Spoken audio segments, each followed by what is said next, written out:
ಮೈಸೂರಿನಲ್ಲಿ ಕಲುಷಿತ ನೀರಿಗೆ ಯುವಕ ಬಲಿ 35ಕ್ಕೂ ಹೆಚ್ಚು ಮಂದಿಗೆ ಚಿಕಿತ್ಸೆ 4 ಸ್ಥಿತಿ ಗಂಭೀರ ಜೀವಕ್ಕಿಲ್ವಾ ಬೆಲೆ ಈ ನಿರ್ಲಕ್ಷ್ಯದ ಸಾವಿಗೆ ಯಾರು ಹೊಣೆ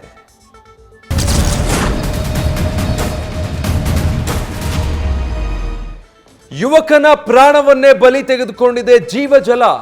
ಕಲುಷಿತ ನೀರನ್ನು ಸೇವಿಸಿ 23 ವರ್ಷದ ಯುವಕ ಕನಕರಾಜು ಬಲಿಯಾಗಿದ್ದಾರೆ ಮೈಸೂರಿನ ಕೆ ಸಾಲುಂಡಿ ಗ್ರಾಮದಲ್ಲಿ ನಡೆದಿರೋ ಘಟನೆ ಜೀವಜಲ ಅಂತೀವಿ ಅಮೃತಕ್ಕೆ ಸಮ ಅಂತೀವಿ ನೀರನ್ನ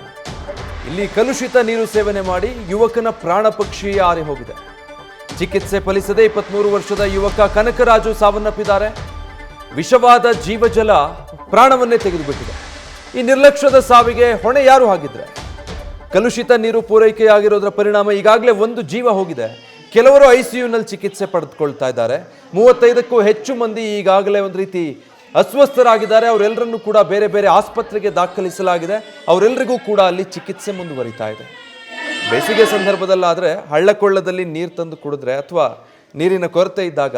ಈ ಉತ್ತರ ಕರ್ನಾಟಕ ಭಾಗದಲ್ಲಿ ಇಂಥ ಪ್ರಕರಣಗಳಾಗಿದ್ದು ನೋಡ್ತಾ ಇದ್ವಿ ಮೈಸೂರಿನ ಕೆ ಸಾಲುಂಡಿಯಲ್ಲಿ ನಡೆದಿರುವಂಥ ಘಟನೆ ಇದು ಮನೆಗಳಿಗೆ ಪೂರೈಕೆ ಆಗುವಂತಹ ನೀರೇ ಯಾವುದೋ ಕೆರೆ ಅಥವಾ ಹೊಳೆಯಲ್ಲಿ ನೀರು ಸೇವನೆ ಮಾಡಿ ಹೀಗಾಗಿರೋದು ಅಲ್ಲ ಕಲುಷಿತ ನೀರು ಸೇವನೆ ಮಾಡಿ ಕೆ ಸಾಲುಂಡಿ ಅನ್ನುವಂಥ ಗ್ರಾಮದಲ್ಲಿ 23 ವರ್ಷದ ಯುವಕ ಕನಕರಾಜು ಪ್ರಾಣ ಹೋಗ್ಬಿಟ್ಟಿದೆ ಈಗಾಗಲೇ ಇನ್ನು 35ಕ್ಕೂ ಹೆಚ್ಚು ಜನ ಅಸ್ವಸ್ಥರಾಗೋಗಿದ್ದಾರೆ ಆ ಪೈಕಿ ವಯಸ್ಸಾದವರಿದ್ದಾರೆ ಮಕ್ಕಳಿದ್ದಾರೆ ಮಹಿಳೆಯರಿದ್ದಾರೆ ಎಲ್ಲರೂ ಕೂಡ ಈಗ ಆಸ್ಪತ್ರೆಯಲ್ಲಿ ಚಿಕಿತ್ಸೆ ಪಡೆದುಕೊಳ್ತಾ ಇದ್ದಾರೆ ನ್ಯೂಸ್ ಫಸ್ಟ್ ನಿರ್ಭೀತಿಯಿಂದ ನಿಮ್ಮ ಪರವಾಗಿ.